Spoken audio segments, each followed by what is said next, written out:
Muito boa tarde. Começa aqui mais uma Assembleia Geral.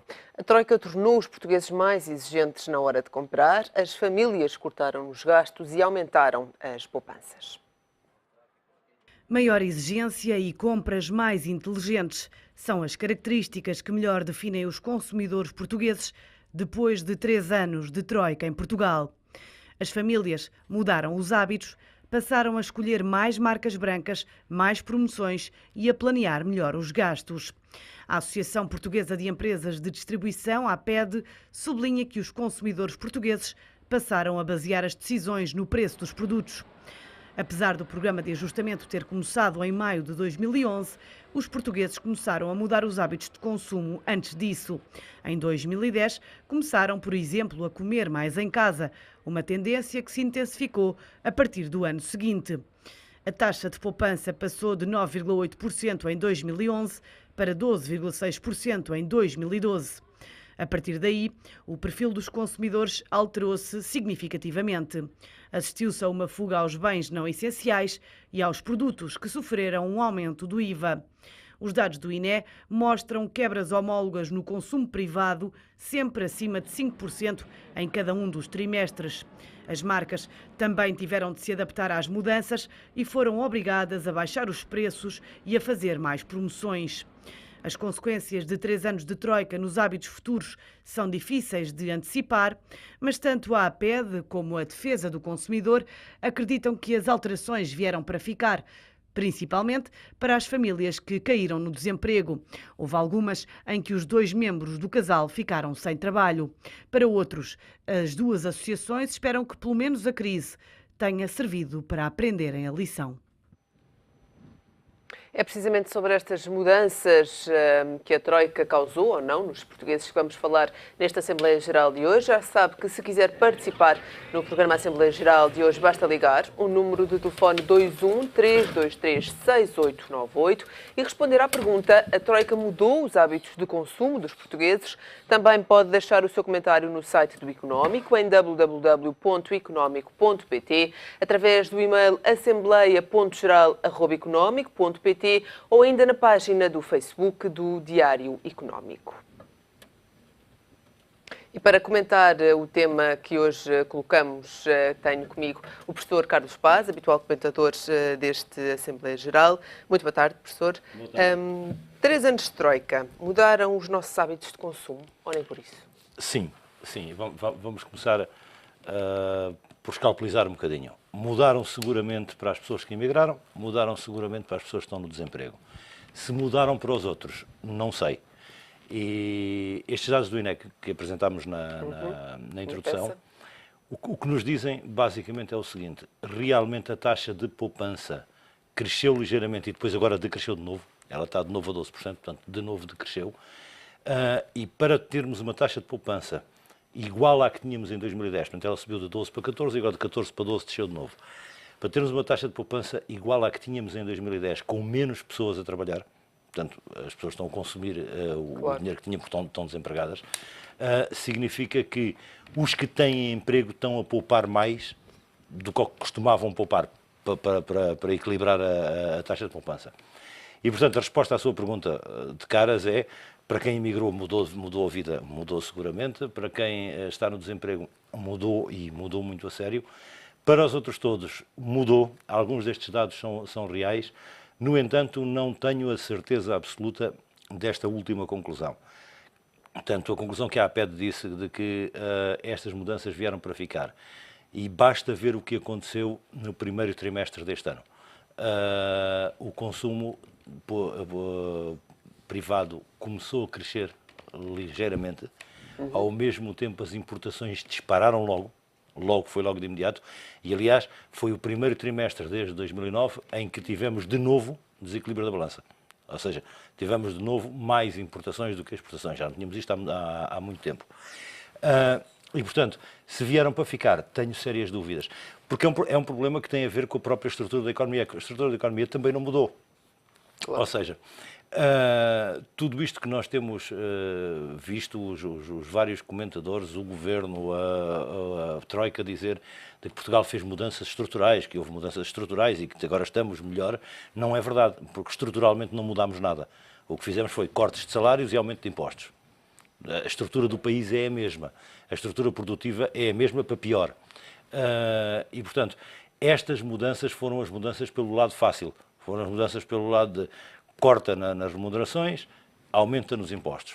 Mas no fundo, ambas são, usando aqui a linguagem de economia, as do lado da despesa e as do lado da receita, ambas são do lado da receita, porque, de facto, dizer que eu tenho uma economia de despesa porque cortei os ordenados das pessoas, no fundo o que eu introduzi foi um imposto extra sobre um determinado conjunto de pessoas, neste caso os funcionários públicos e os pensionistas.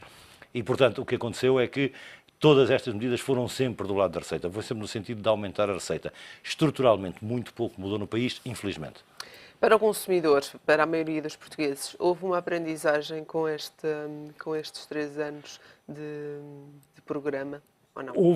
Houve Reaprendemos a viver de forma diferente? Sim, quem passou por elas. Sendo mais específico. Para aquelas pessoas que ou se viram no desemprego, ou viram alguém muito próximo no desemprego, às vezes num casal, um deles que ficou desempregado, ou que ficou desempregado e já arranjou emprego, mas hoje tem um emprego em que ganha 30% ou 40% abaixo do que ganhava. Mas mesmo aqueles que não ficaram desempregados tiveram fortes cortes salariais, não é? O tema é esse exatamente, é que essas mudanças impostas por corte salarial não são mudanças ainda, repara aqui o ainda eu sublinho, não são mudanças ainda estruturais. O que é que isto quer dizer? Quer dizer que as pessoas, e bem, quando voltarem a ter dinheiro, vão voltar a hábitos de consumo anteriores. O problema aqui é, nós tínhamos hábitos de consumo maus, de facto, há um número que nunca ninguém diz, quer dizer, de facto a gente está sempre preocupado com os 220 mil milhões de dívida pública. A malta esquece que temos 280 mil milhões de dívida privada. Sim. Portanto, a dívida privada portuguesa é um descalabro. Muito pior que a dívida pública, não tem nada, não se compara de maneira nenhuma. E, portanto, as pessoas habituaram-se a viver a crédito. No fundo, os bancos incentivaram muito isso. Quer dizer, era perfeitamente normal. A pessoa que queria um crédito de habitação, a casa custava 100 mil euros e ele estava disposto a dar 10 mil e a pedir 90 ao banco, e o banco dizia, não faça isso, não tire de cá a aplicação de 10 mil, deixa estar, a gente lhe dá 110. A gente dá os 100 e mais os 10 para comprar a mobília. Ou seja, viveu-se nesta loucura de impingir o crédito às pessoas. As pessoas não são obrigadas, repara que é um problema de defesa do consumidor. As pessoas não são obrigadas a ser economistas, todas elas. As pessoas não são obrigadas a ter todas elas noções de gestão financeira. E, portanto, o que lhe dizia ao seu gestor de conta do banco, ele acreditava. E até parecia fácil, o gestor de conta fazia ali as contas à frente dele e parecia fácil. No fundo, o pobre do gestor de conta também não tem culpa, porque se não fizesse assim, não ganhava os seus prémios e, portanto, não tinha a sua remuneração. E, portanto, isto entrou numa bola de neve que não parava mais. De facto, o país vivia a crédito, as pessoas viviam a crédito. Neste momento, se me perguntar qual foi o aspecto que mais mudou, foi esse exatamente. Ou seja, neste momento as pessoas vivem menos a crédito, não por necessidade. Ou seja, há pessoas que ainda vivem a crédito, mas porque têm exatamente necessidade disso. Deixou de se viver a crédito por Fausto. Ou seja, vou trocar de carro de 3 em 3 anos porque o banco me dá dinheiro para trocar de carro de 3 em 3 anos. Não é preciso, os carros duram 5, 6, 7, 8. Deixámos os consumos supérfluos. Deixámos alguns dos consumos supérfluos. Vamos ouvir o nosso primeiro telespectador que nos liga de Barcelos, Artur Sousa. Muito boa tarde. Muito boa tarde. Está? Olha, cumprimentos para a senhora e para os seus convidados. Muito obrigada. Diga-nos então a sua opinião, Artur. A opinião é o seguinte, acabei de ouvir exatamente uma introdução muito curiosa acerca dos problemas que nos assistem nos tempos de hoje devido à falta de senso que normalmente aconteceu durante estes anos todos. Não há dúvida nenhuma de que a vida das pessoas tem muito a ver com a educação que têm. Isto é, não houve o cuidado, em tempo devido, de se dar educação às pessoas para se poder reger em tempos futuros. Isto é, as crianças eram criadas um bocadinho como as silvas, cresciam à Lagardère e, portanto, não houve o cuidado de se cuidar convenientemente da educação dessa gente. E mesmo as pessoas que normalmente começaram a ter dinheiro nas suas mãos para o gerir, não souberam gerir, gastavam-no com muita facilidade naqueles tempos próximos do ordenado e depois ficavam sem dinheiro e depois tinham que se valer dos créditos. Aqui é um problema terrível, porque isto devia ter muito a ver com as pessoas que nos governam, porque um dos problemas graves a que nós estamos sujeitos é que as pessoas menos capacitadas, mesmo menos valiosas no campo do saber, são as pessoas que vão para a política. E aqui é que está o problema, é que devia ser exatamente ao contrário, porque essa gente que tem uma responsabilidade muito grande de gerir uma nação, de gerir um país, deveriam de ser os melhores, deveriam de ser os mais capacitados, os mais capazes de ultrapassar situações difíceis. Mas não, é ao contrário, aqueles que não têm emprego porque não têm qualidade, aqueles que realmente saíram ou tiveram um curso na universidade, enfim, sem valimento, e esses penduram-se nas políticas e, portanto, arranjam sempre maneira de arranjar um lugarzito aqui, ali e acolá e pronto, está resolvido. E já estamos enrascados, como é o termo que normalmente se utiliza na linguagem portuguesa. Agora, o problema que se coloca nesta história toda, que me parece que é importante fazer-se valer a situação, é que tem que se chamar as coisas pelos seus nomes.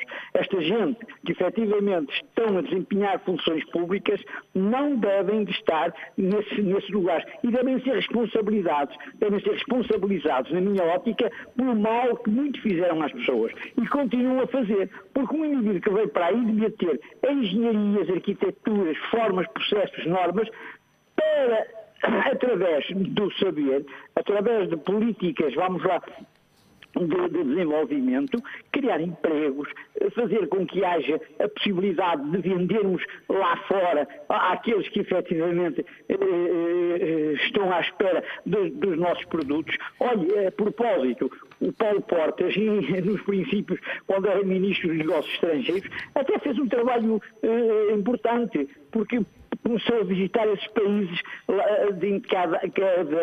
da Ásia, como da América, e conseguiu até arranjar cabides para nós vendermos para lá. Isso, por acaso, foi valioso. Depois subiu-lhe o poder à cabeça, passou a ser agora o vice-primeiro-ministro, enfim, já não tem essa possibilidade de ir lá fora para conseguir colocar os nossos produtos e, portanto, puseram lá um senhor já com uma certa idade, enfim, com o que ele queria, o que ele devia estar em casa e não naquele sítio. E aqui é uma chatice, sabe? É que o problema, estamos constantemente a repetir as asneiras que sempre aconteceram. E agora o que é que acontece? É que a política está subalterna da economia, o que devia ser ao contrário. Agora, nós só podemos dizer que existimos se efetivamente tivermos a possibilidade de apresentar dinheiro. Nós temos dinheiro, temos direito à existência. Ora, como não temos dinheiro, as pessoas põem-nos um pé em cima, com o que acontece com a senhora Merkel e companhia. Pronto, era isto que eu queria dizer. Desculpem lá este meu tempo. Muito obrigada pela sua opinião, Artur Sousa. Ficamos agora com a opinião de uma outra telespectadora que nos enviou a sua opinião desta vez via e-mail, Ana Castro, que nos diz: obviamente que mudei, com os cortes nos salários e subsídios deixei de conseguir poupar e cada vez que vou ao supermercado escolho os produtos mais baratos. Fica aqui a opinião de também uma telespectadora que nos enviou a sua opinião via e-mail. Já sabe também que o pode fazer. Se quiser participar no programa Assembleia, pode fazê-lo através do número de telefone 213236898, também através do e-mail assembleia.geral@económico.pt ou ainda através da página do Diário Económico ou da página do Facebook. Vamos agora para um próximo comentário, desta vez de Odivelas. Miro Pereira, diga-nos a sua opinião. Muito boa tarde. Boa tarde. Olha, eu começo por dizer que eu fui 29 anos imigrante e fui gestor de empresas no Brasil, e trabalhei em hotel em França, também fui carregado em França e fui empresário. E cada vez que eu vinha a Portugal só escutava isso dos meus parentes e de tudo. Lá fora é que é bom, aqui ninguém faz nada. Resolvi vir para Portugal. Já estou aqui há 26 anos. Cheguei aqui, pronto, comecei a trabalhar, consegui ser gerente de 8 lojas aqui em Portugal. E depois o pessoal diz assim, você deu muita sorte. Dei sorte. Aqui em Portugal não dá sorte quem não quer trabalhar.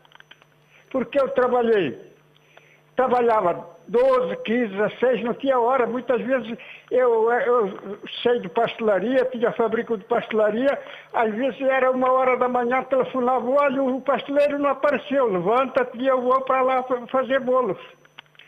E assim, pois hoje eu estou reformado, tenho casas alugadas, tenho apartamento de vivo, tenho casa na praia, tenho casa no Brasil, e depois diz assim, porque dei sorte, tive sempre saúde, graças a Deus tive saúde. E 2 braços para trabalhar. E não sou formado, sou casado com uma senhora que tem 2 licenciaturas, mas eu tenho apenas o curso comercial. Mais nada. Agora as pessoas não querem trabalhar, não querem... Tem um rapaz que está muito bem, que trabalhava comigo, e eu depois falou com ela, Miro, se me pudesse arranjar um lugar, uma casa que tivesse aí para umas compras. Sim, senhora. Eu disse, queres entrar? Entrou com 10% para pagar. Hoje ele tem 2 apartamentos, tem coisa de trabalho, mas ele também era assim. Eu disse, olha, não tem hora para trabalhar, é as horas que calhar. Não tem férias, não tem nada. Muito obrigada pela sua opinião, fica aqui registada o seu comentário. Professores, temos aqui 2 opiniões, Sim. Um pouco diferentes, 3 aliás, queres comentar? Vamos comentar um bocadinho. Primeiro, do e-mail, que é fácil, e o e-mail comprova a vossa peça de abertura. Ou seja, a senhora que mandou o e-mail, a dona Ana Castro, que diz que mudou para comprar as coisas mais baratas, a procura do mais barato. E isso tem a ver, no fundo, com aquela questão que discutimos há bocadinho, que é as pessoas tendo menos rendimento disponível, se os impostos aumentaram, o meu rendimento disponível baixou. As pessoas tendo menos rendimento disponível, mantendo as suas necessidades de consumo, vão substituir os produtos que consumiam por outros um bocadinho mais baratos. Aliás, nota-se muito uma grande transformação no comércio. Se passar aqui a rua, 2 em cada 3 lojas são as chamadas lojas de chinês. Portanto, que agora já não são só de chinês, estamos já de paquistanês. Ou seja, e são lojas mais baratas e que vendem coisas mais baratas. Se tem a melhor relação preço-qualidade, isso é um problema a futuro, mas tem esse tema da venda do mais barato e a mudança para o mais barato, não há dúvida. Se esta veio para ficar de certeza por muitos anos, até por uma coisa, o nosso comércio tradicional como o conhecíamos morreu. E, portanto, para regressar um consumo semelhante ao que tínhamos no passado, terá de regressar esse comércio primeiro. Quanto aos 2 telefonemas, tivemos dois aspectos interessantes. O primeiro, aliás, nem um nem outro têm completa razão. Comecemos por aqui. O primeiro diz que há falta de senso nas pessoas e falta de educação financeira e atribui isso a culpa totalmente ao setor político. Uhum. Ou seja, o setor político, por ser gerido por pessoas, na opinião do senhor, pouco qualificadas, gerou a situação que gerou.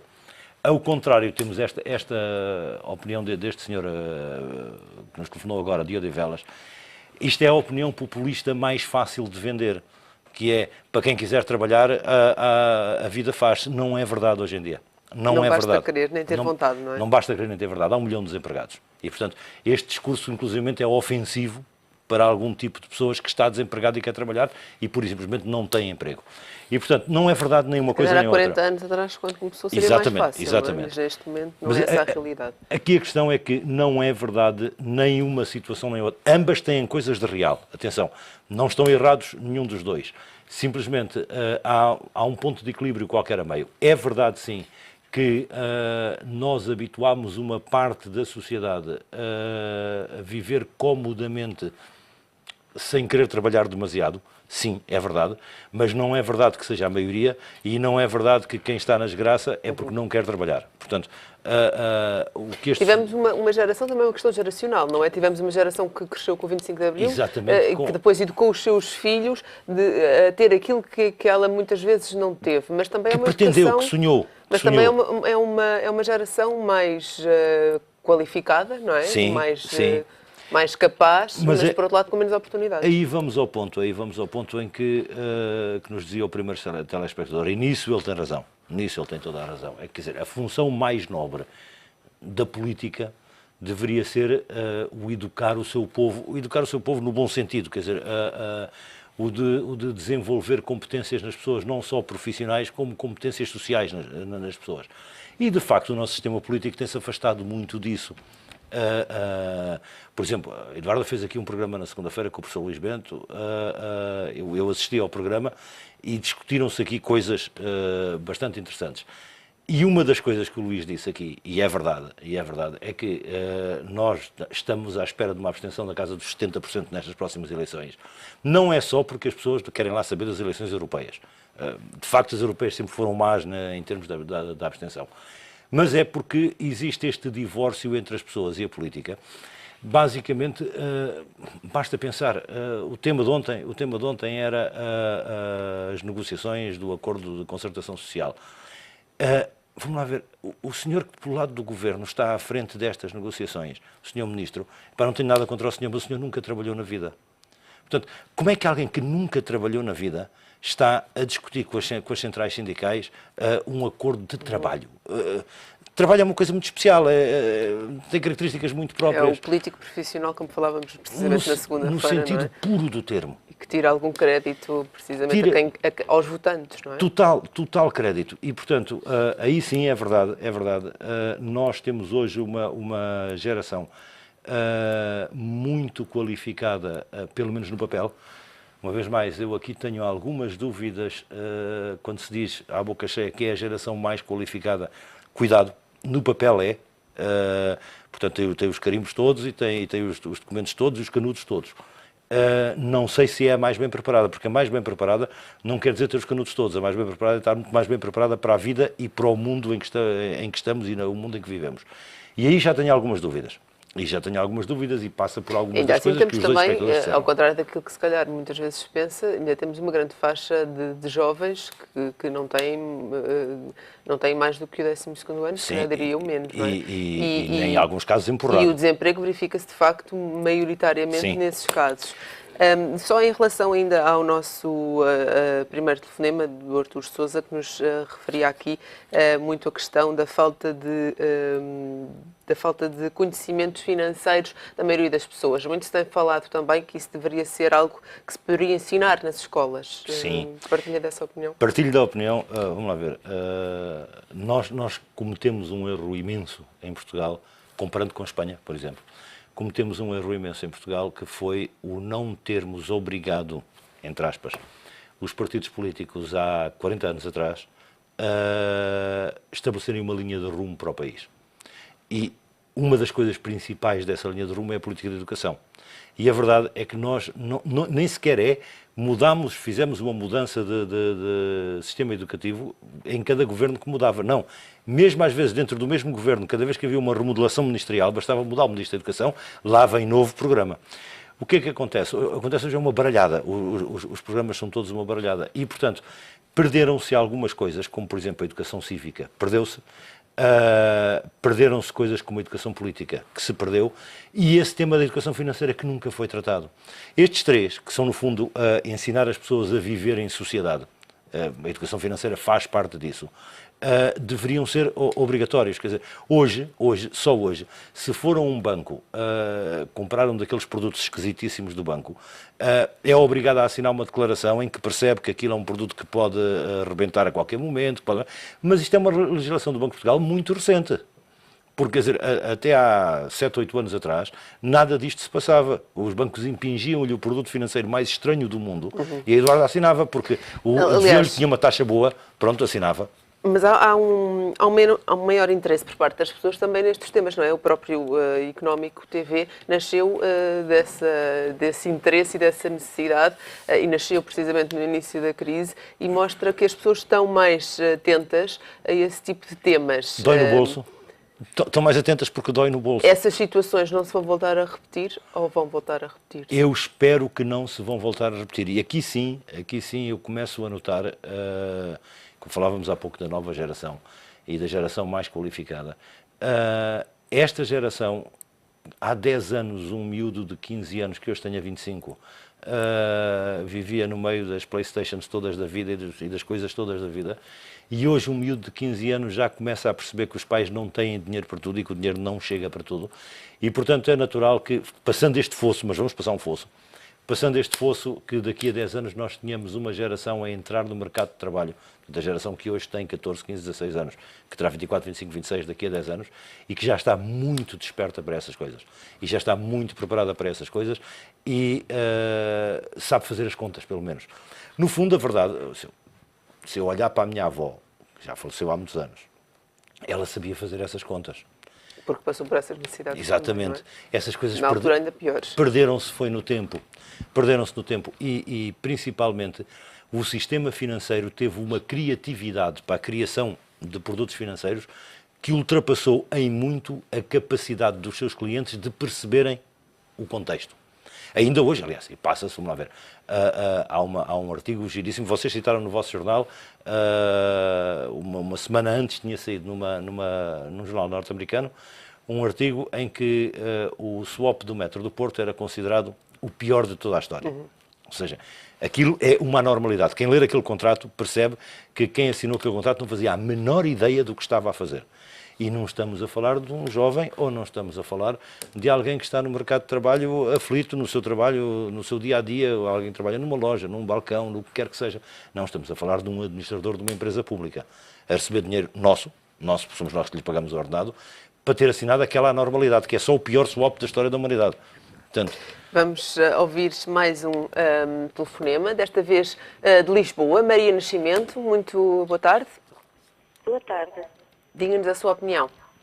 Olha, a minha opinião é a seguinte, relativamente aos hábitos de consumo dos portugueses, é evidente que tiveram mesmo que mudar. Eu falo por mim, tenho 74 anos, trabalho desde os 12 anos. Fiz os meus cursos todos à noite, aliás, e depois dos 35 anos. Reformei-me e poupei e descontei na perspectiva de vir a ter uma velhice digna, honesta, sem necessidades de maior para não ter que andar a estender a mão à caridade.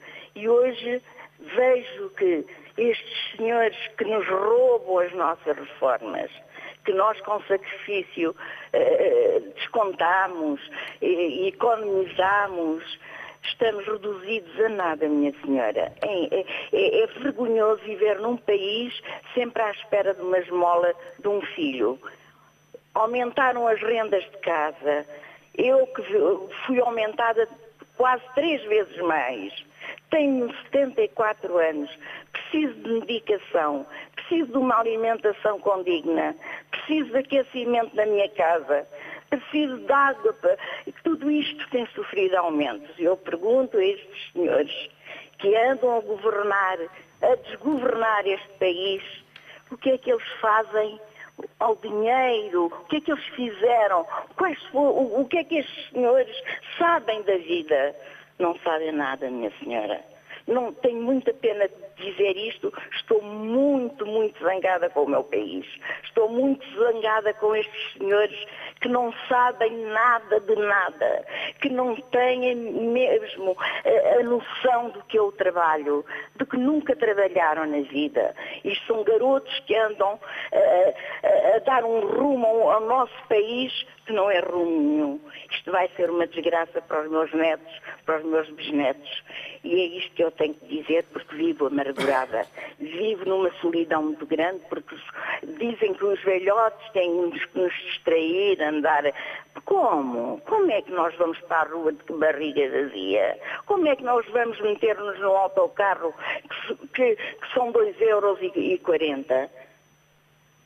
Com minha senhora, Muito obrigada pela nesses sua 40 opinião. anos de democracia não tivemos políticos competentes. Estes políticos que hoje nos governam não sabem o que é vida, não sabem o que é trabalho. Não sabem nada de nada, da parte humana das pessoas não sabem. E nós velhotes que ajudámos a criá-los sob o aspecto de lhes dar um curso, com os nossos descontos, hoje estamos a tirar as nossas formas. E é isso que eu tenho a dizer. Estou zangada com o meu país. Estou amargurada com estes homens que não são homens, são garotos que estão à frente do meu país. Muito obrigada. Muito obrigada pela sua opinião. Vamos agora também ler mais um e-mail, desta vez do João Costa, que nos diz: deixei de ir ao cinema e muitas das coisas que fazia antigamente. E comecei a poupar porque o futuro preocupa-me. Temos aqui mais dois comentários, professores. Ambos no mesmo sentido. Ambos no mesmo sentido e este é um ponto que é grave. Vamos lá ver. Se pensarmos qual foi, eu disse há pouco que não houve mudanças estruturais, errei, há uma que eu me tinha esquecido e que surge quer no e-mail, por muito simples que pareça, quer no telefonema desta senhora. Há realmente uma mudança estrutural para pior, que é as pessoas deixaram de confiar no Estado. Ou seja, havia uma coisa que era um dado adquirido, o Estado existia, era uma entidade abstrata, mas era confiável. Eu podia-lhe confiar o meu programa de reformas, eu podia-lhe confiar a minha proteção na saúde, eu podia-lhe confiar a minha educação. E hoje não confiam as pessoas. E esta sim foi uma mudança estrutural, para o lado errado, mas foi uma mudança estrutural. Hoje as pessoas não acreditam no Estado. E não acreditam no Estado porque não acreditam nos políticos. Nós temos uma classe política extraordinariamente desacreditada e depois as expressões como a desta senhora, quer dizer, uma vez mais eu digo, não se pode ser nem tanto ao mar nem tanto à terra, mas eu percebo este tipo de raciocínio, como a desta senhora que diz que são senhores que não sabem nada de nada. Aliás, ela usou depois a expressão garotos que não sabem nada de nada. E este, aliás, é um problema e as pessoas desta idade passam por esse problema. Grande parte, se atravessar os corredores dos ministérios hoje em dia, grande parte daqueles gabinetes, quer dos ministros, dos secretários de Estado, dos seus assessores, dos chefes de gabinete, aquelas equipas que andam ali todas, é tudo malta de 25, 30 anos. Ora, alguém que tem 30 anos de idade, os pais têm 60 e os avós já não existem. Teriam 90, já não existem. Portanto, não sabem sequer o que é um idoso, não sabem qual é a dificuldade de vida de um idoso, não sabem o que isto é, não têm a menor noção disto. E, portanto, é uma geração que está totalmente aliada do que se passa à sua volta. Vivem numa redoma de vidro. Portanto, ligam o computador e fazem umas contas de Excel, apresentam ao Sr. Ministro e o Sr. Ministro vem fazer o discurso que vocês, televisão, depois publicam e ficamos todos contentes, porque, quer dizer, cumpriram a missão. Não cumpriram a missão coisa nenhuma. A missão não é fazer folha de Excel, a missão é governar. E isso é algo que esta gente não sabe fazer. E depois ouvem-se opiniões destas. E estas opiniões contribuem não só para desacreditar a política em geral, como principalmente para fazer isto que esta senhora fez agora, que é o seu descrédito no país, no Estado. Neste momento há aquela noção de que tudo pode ser questionado, exceto os contratos com as grandes empresas. Ou seja, as PPPs, os juros da dívida, essas coisas não se pode mexer. Tudo o resto podemos questionar. E eu pergunto onde é que está a justiça disto. Era um momento interessante de pararmos todos enquanto sociedade e discutir estas coisas. É que, de facto, quando se fala, está muito na moda a reforma do Estado, a famosa reforma do Estado, eu ainda não vi ninguém discutir a reforma do Estado como se deve fazer uma reforma do Estado. Porque a reforma do Estado passa primeiro por... É tão simples quanto isto. Eu tenho que saber quais são as funções que o Estado tem que fazer. Muito bem. E agora, dessas, quais são as que o Estado deve fazer enquanto Estado, quais são as que deve ser o privado a fazer livremente e quais são aquelas que o Estado deve dar ao privado para fazer, mas o Estado regular. Portanto, é o primeiro passo. O segundo passo é perceber que estrutura então eu preciso para eficientemente desempenhar estas funções.